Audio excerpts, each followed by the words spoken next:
Hi everyone, thank you for joining us for Dam Safety and Satellites, how to enable digital dam monitoring with Geospatial AI. Your team today will be myself, ResTech's marketing executive, and I'll be supporting Camilla with the presentation today. So I'll let her introduce herself now. I'm the product manager for water infrastructure at ResTech. My role here is to make sure that the needs of our customers and those in the markets that we work in are fully understood, and that we know and understand the challenges that they face, and then can design products and features that help with those challenges. I'm also here to communicate back out again what we've developed and why we've done it in that way for our customers, and that's why I'm here today.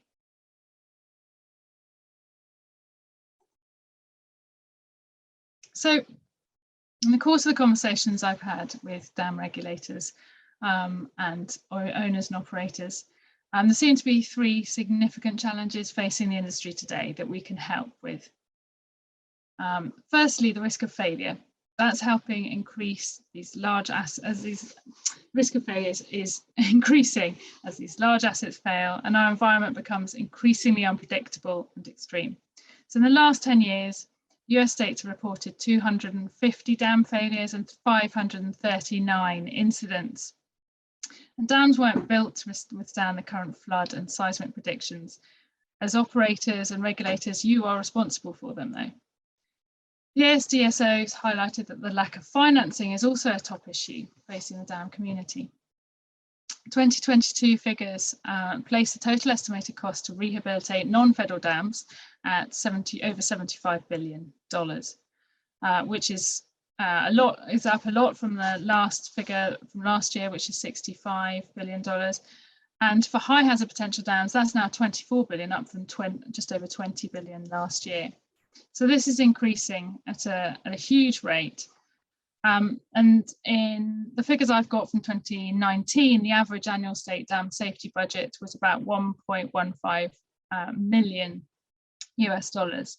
That's obviously going to increase. We've got the new infrastructure bill, and that funding that's associated with that will trickle down and help boost this, but there's still a challenging funding gap. Many operators and regulators need to be much cleverer with the resources that they have.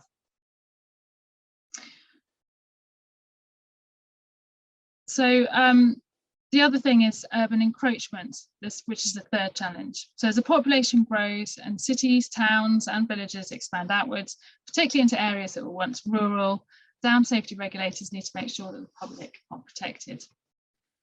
Monitoring dams takes time and effort, not just the visits and the surveys, the permits and the permissions, but also flood modelling, visiting surrounding areas to assess if the new communities or new infrastructure at risk, to make sure the classification's right and the emergency action plans are up to date and in place. So with this growing risk and the resources being constrained, a different approach is needed, and I'm here to tell you why Geospatial AI should be added to your dam monitoring toolkit. So firstly, it provides you with this historic data set that which you use to give an understanding of what's a normal baseline for each dam, and I'll talk a bit more in detail on that later. You can measure movement on the dam to within a couple of millimeters to help identify trends that can't be detected by eye, as well as identifying change around the dam, such as new houses being built. You can get information across large, inaccessible areas because it's a remote solution, and the data can be collected and the analysis can be reviewed without leaving your desk. So that's particularly important with things like COVID, but also dams are often in remote, inaccessible locations, so it helps mitigate the safety risk. The frequency of the data gathering also means that engineering can then track evolving issues. You've got regular, consistent data that can then help deploy ground staff to the areas identified as needing attention. That means you're prioritising your resources and you're optimising your spend. And it's a cost-effective way to help protect those communities that live downstream of the dam by picking up new houses that could be affected in the event of overtopping or a complete dam failure. So let me just first explain what Geospatial AI is. It takes geospatial data, which combines location information, attribute information, and also temporal information, And there are several ways you can collect that. So geospatial technology helps us acquire, manage, and visualize that geospatial data and process it for further analysis. So the different types of geospatial technology are things like internet mapping technologies like Google Earth, global positioning systems, GPS, and also more specialist systems, GIS, Geographic Information Systems. They're a more complex software which are used for specialists and those who have the time to invest in it. And there's the fourth one, which is remote sensing, and that's what we use. So that's imagery and data collected from space, also airborne cameras and sensor platforms as well. And I'll talk a little bit about how we use that information.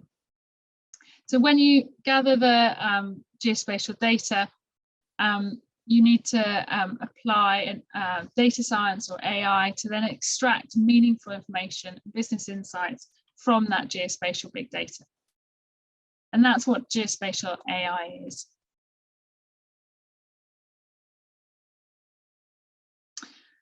I don't know if you know, but for many people realize that AI, you need a big data set, a big high quality data set. And the bigger the data sets, the more accurate the predictions are, and the quicker we can train the models we use. And satellite data can provide a vast amount of data. There are a lot of satellites orbiting the Earth. There are 446 that are specifically for Earth observation. And Earth observation satellites are facing the Earth, and they carry sensors that measure different sections of the electromagnetic spectrum. Radar data in particular has been gathered by satellites since the 1990s, but a big turning point was the launch of the Copernicus satellites. In 2014, Sentinel-1, which is a pair of space agency satellites, were placed in orbit. And they were both equipped with sensors to gather C-band synthetic aperture radar data. The satellite pair covers the globe every 6 to 12 days, and we use this radar data to monitor ground motion.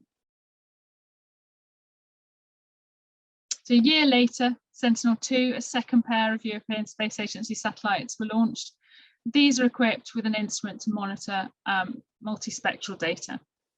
So Sentinel-2 covers the globe every 5 to 10 days. And we use the infrared and visible data from that to monitor vegetation vigor and moisture. Both these satellites collect data which is then stored and maintained by ESA, the European Space Agency, and that means that historic data can then be accessed at any point in time from anywhere across the globe.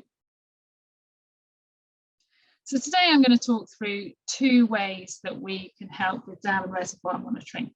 So firstly, to monitor the dam itself, we look at ground motion and vegetation. So unlike some structures which are uniform in nature, every dam is unique.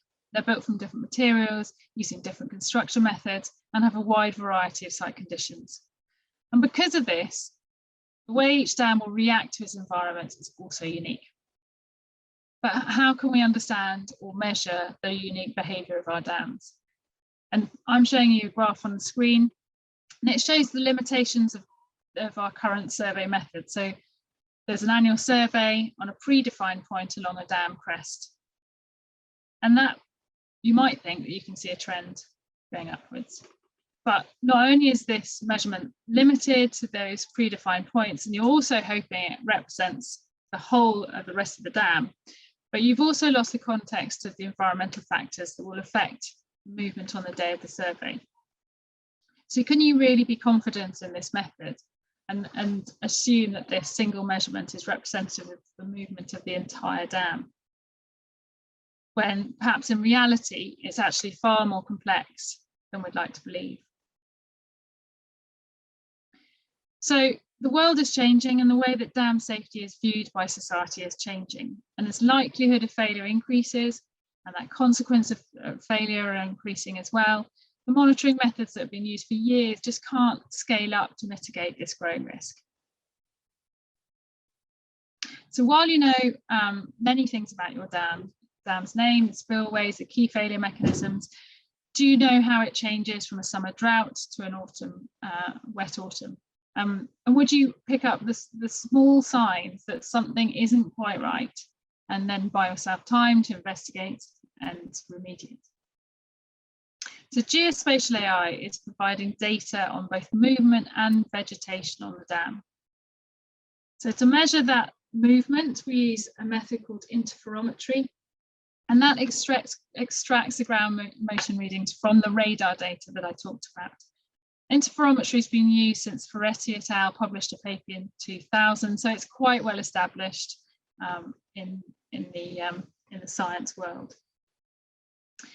So this method compares where we are on the phase wave from one acquisition to the same location on a subsequent acquisition.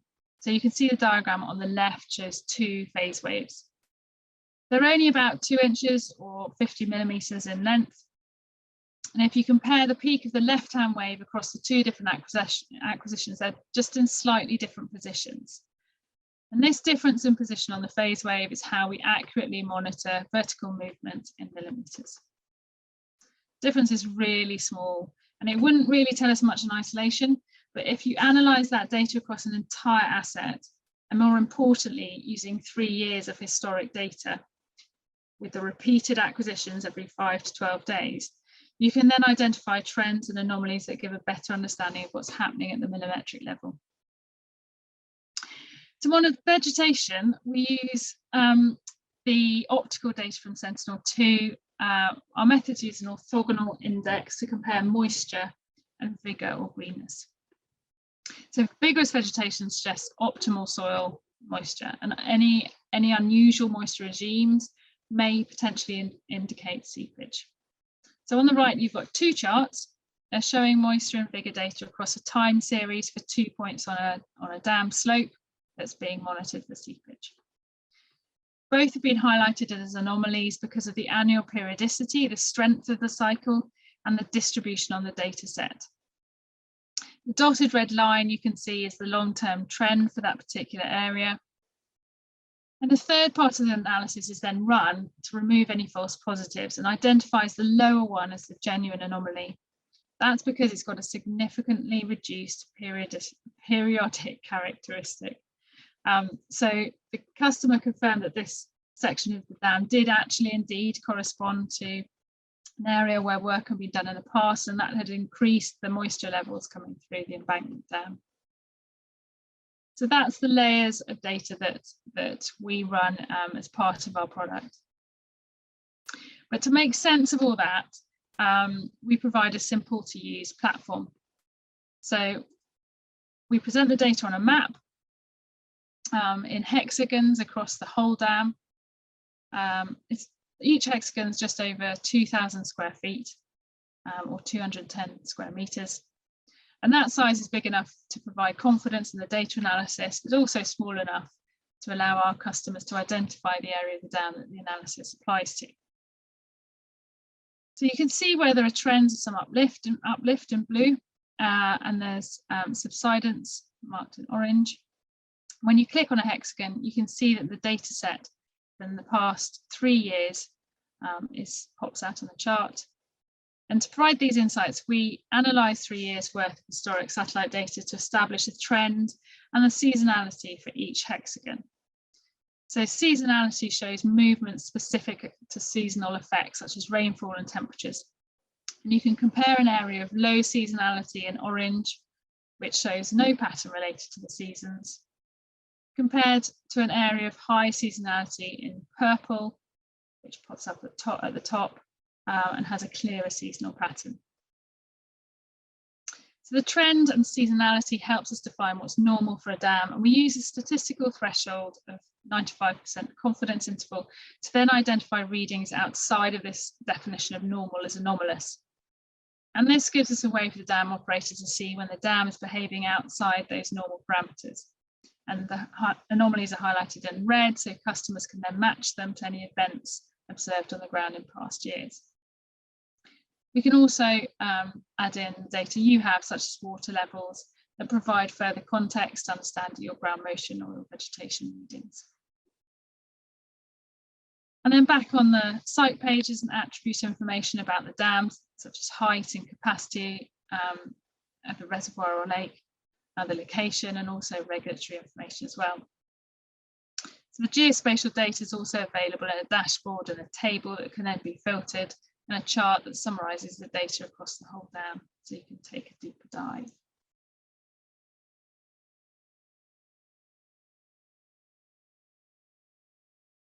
So just moving on to some customer stories. SJWD Water District is a water utility located in South Carolina. They use Resetec's Geospatial AI platform to monitor any changes that could impact the integrity of its dams. 5 of its 6 dams are considered high hazard, also high hazard or significant hazard.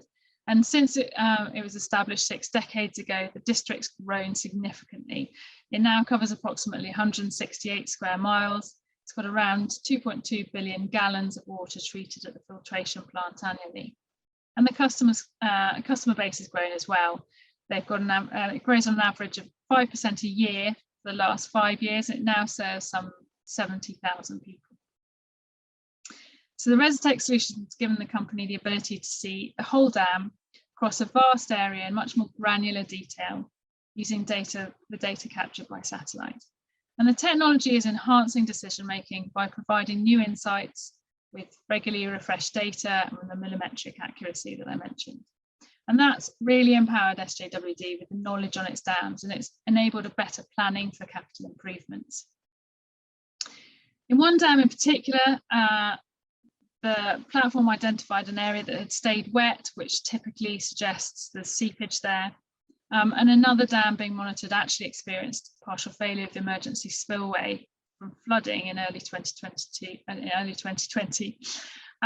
Previous inspections have shown absolutely no change in the structure, and despite being a construction site during the early parts of the programme, the Resetec solution did actually pick up those changes in its analysis. So for SJWD, public safety and efficiency can now be drastically improved. Data on the ground motion and the seepage means that engineer resources are then directed to the right place at the right time. And that not only saves costs, but it also helps reduce risk of dam failure. Both SJWD and their regulator, which is South Carolina DHEC, also receive monthly updates, which accurately flag any potential issues that may arise. So for the regulator, that means enhanced data between inspections, enable correct dam classifications and safer dam infrastructure. They've got a greater level of confidence in the efforts taken to monitor the assets that can have large potential impacts if not properly managed and maintained. So many dam owners, SJWD, who I just talked about earlier, are seeing more properties that are inside that dam breach inundation areas. And that leads me on to urban change. So that's the second solution we have for helping monitor your dams and around them. So urban development is a challenge faced by many dam operators, and on the ground, it takes time and effort. You're traveling and just access to the land. But even if you stay at your desk and use mapping technology, identifying change is really difficult. This picture shows you a small area mapped in 2017. And this is the same area from 2019. Can you spot the difference between the two? I'll just go back to the 2017 one and the 2019 one. Perhaps if you had longer, you might, but imagine doing that over a much, much larger area and doing it for many, many dams. So many operators and regulators just don't have those resources to visit every dam, even to sit and look online for every dam, and particularly low hazard dams to check that they're still correctly classified. So for example, this dam here, it was built in 1967 and originally classified as a small low hazard potential dam.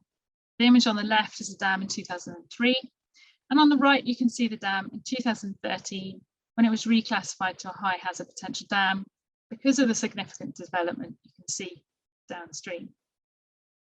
But if we go back in time, you can see the development was pretty significant 2 years before in 2011.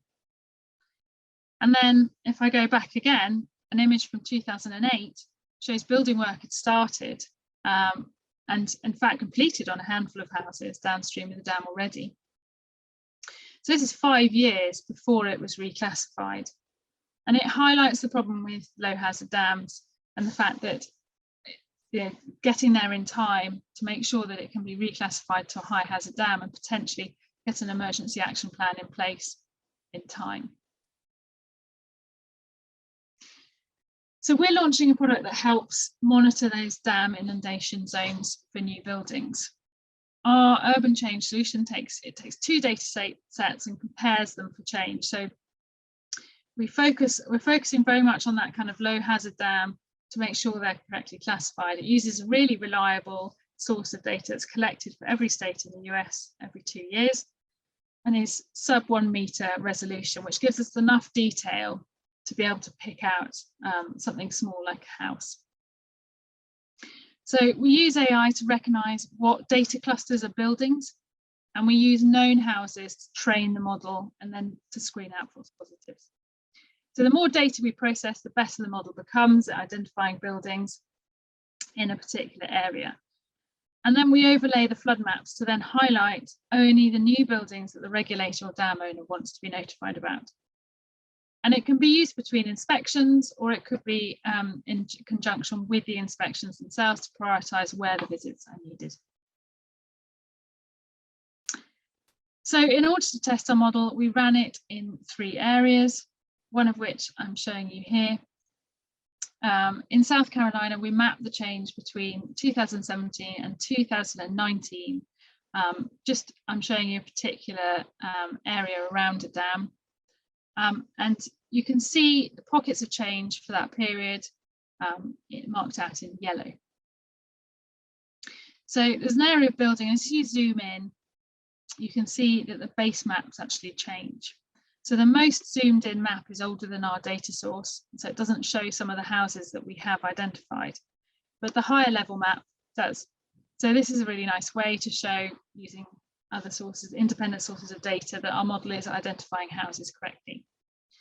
And you can also see other houses that are built prior to that 2017 data source. So the regulator gave us the dam breach inundation zone, which is highlighting now in blue. And we also have FEMA flood maps as well for a sunny day maximum pool failure. And the smaller chance of 0.2% chance of flood is in lighter blue. So you can see there's no overlap between the building and the flood map here, but there are some houses that are quite close. And you can see actually in the on the right that there are some houses within the inundation zone already, but these were built before 2017 and should already be factored into an emergency action plan for this dam. So previous surveys that we've done have shown us that environmental and urban change is actually the second highest priority for regulators after sort of digitising, centralising dam information. And talking in greater depth with dam operators and regulators at a state and a federal level, it's clear technology is the answer to many of their problems. Talking at a federal level with a federal regulator, they suggested that a remote solution would mean have problems like getting permission to access land from different landowners would be really helped by that. And a state dam classifier also told us that it would be really useful to have an urban change detection solution. She rated it as 5 out of 6 because it would enable the organisation to focus their resources more on dams that potentially pose a greater risk to public safety. Our vision for our technology is to provide an early risk warning solution for dams and also their surroundings to help support earlier intervention. And urban change detection is a really important part of this vision.